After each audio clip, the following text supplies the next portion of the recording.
One of the phases we've sort of entered in the internet computer age is, and I say this affectionately, Rick, is the eHarmony stage of pastoral matching. And I know that the E-Free Church has a computer service that you can fill out your profile and say where you're at on different issues like gifts or worship and style of worship. Have you found that to be a useful tool? What comments do you have about that approach? Yeah, we do have an eHarmony, and it's called ministerconnection.net. You can go and access the site. It's open to not just our tribe, but people who fit in our tribe. And you can fill out your side of it, and then there's an interview with you by one of the gatekeepers, who is one of our national leaders or one of our 20 district superintendents. They'll meet with you and decide if you're in the big tent. And then the match is open then for you to be matched to a church that's also filling out a profile.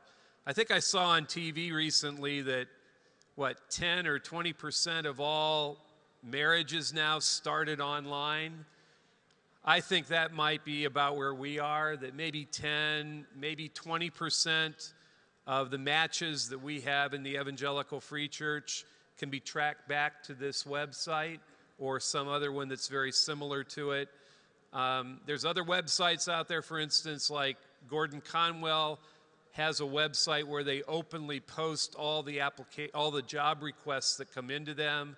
So there's all kinds of different approaches this way. And, you know, we're in a high-touch, high-tech world. There's a high-tech side of things, and there's a high-touch side of things. I think we are living with both, and each of them have their strengths and weaknesses.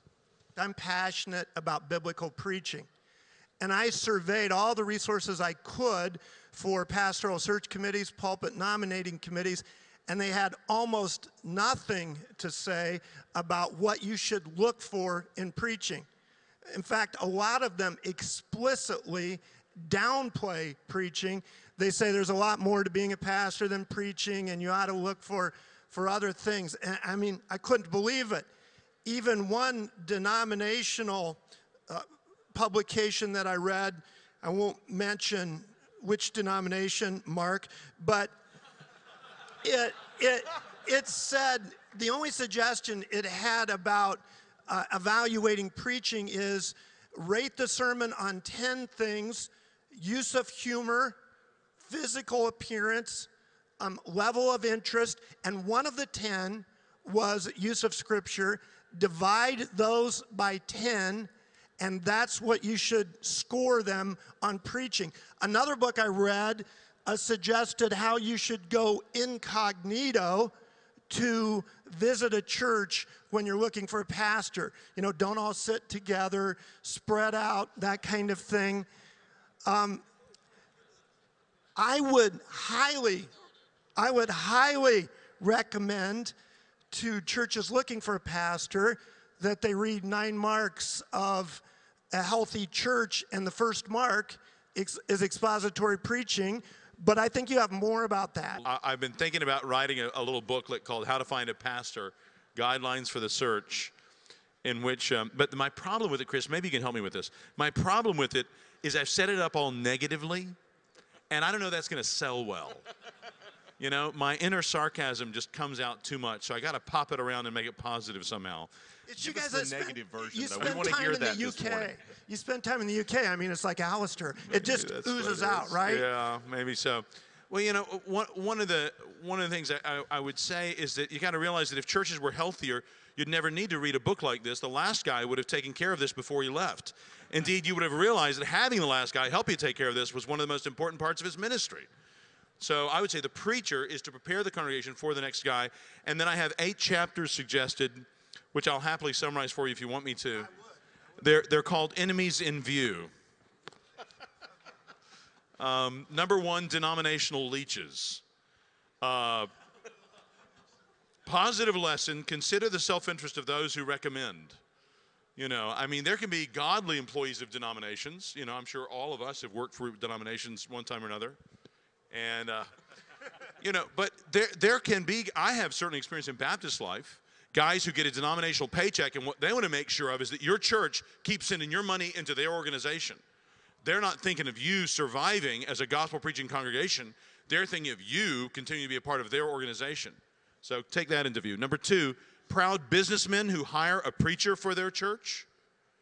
You know, when your congregation is full of that, they'll go hire a preacher. God calls pastors, and he gives them to churches as gifts. The elders lead the church. Number three, pastoral failures who don't lead in finding a good successor. Positive lesson, it need neither be self-aggrandizing nor nepotistic interference for a pastor to lead the congregation in one of the most monumental decisions it will make. I know there are ways we can abuse our influence, but if we really love that particular congregation, there are ways we can work for their health.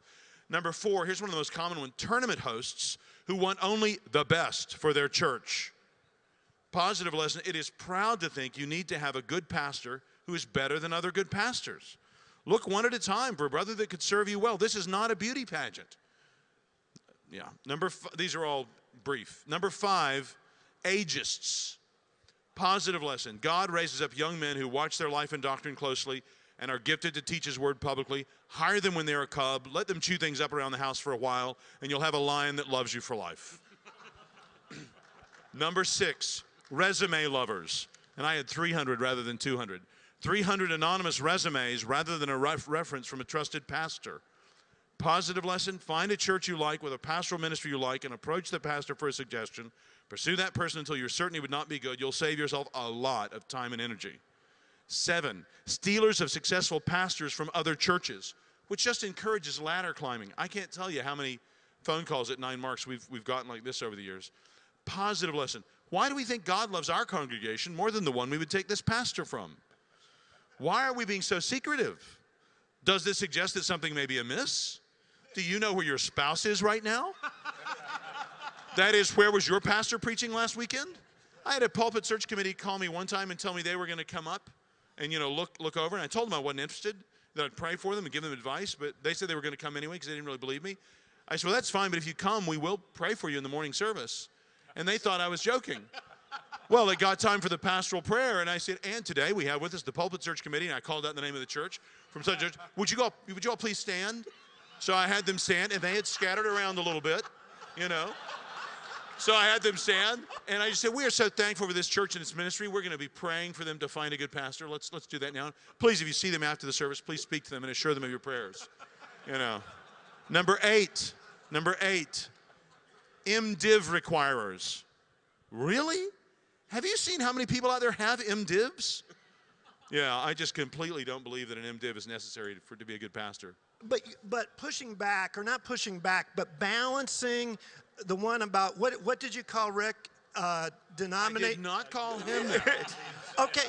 No, I merely said that being hired by a denomination is not God's call of approval on your life. I think maybe the biggest challenge church is looking for, and you agree with this, I think, is they're too self-sufficient. They don't really even want help from anywhere else. They search for a pastor once every decade, and then they get in this transition, and they think they know it all. They don't need help from the Presbyterian. They don't need help from other pastors. I mean, have you found that to be the case, Lig? You see everything under the sun in the Presbyterian Church in America, whereas some churches will pursue a pastoral search exactly the way you would hope they would do it, in terms of connecting with other people that know a person well, can commend character, doctrinal commitments, all the way over Do you to... think that happens very often, though? That it's done wrongly? No, that it's done well. Oh boy, it's hard to say. Yeah. I certainly see a lot of churches that I do think are done well. I think there are a lot of churches that, a lot of the stuff I think we're talking about is kind of intuitive, you know, and you can just, I mean, if you've ever been on a pulpit search committee where you get flooded with 300 resumes and you don't know any of these people, it just makes sense. Why don't you call Tom? You know, he teaches at the seminary. He knows a lot of guys. Or there was a guy who used to be in our church who we really love, who's now doing this. You know, maybe he would be interested. I think common sense will often prevail over just a kind of mindless resume love. Rick, do you find the churches you work with are generally open to input, or are they more kind of arm's length? I think there is improvement in terms of openness. Your book is now available. There's a number of good books out there on pastoral searches. There are people that have HR background, and not that that's a secret, but I mean, they've been through the process of what does it look like to look carefully at a potential person. The source of resumes, I think, just the opening up to everything off the internet is not really that great of an idea.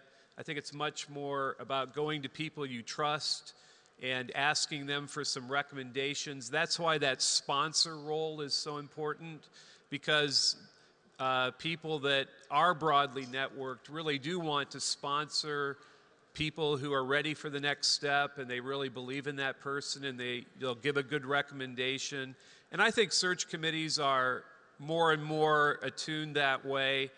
One of the big trends now that we're seeing is, a church of 300-400 paying $30,000 to a search firm.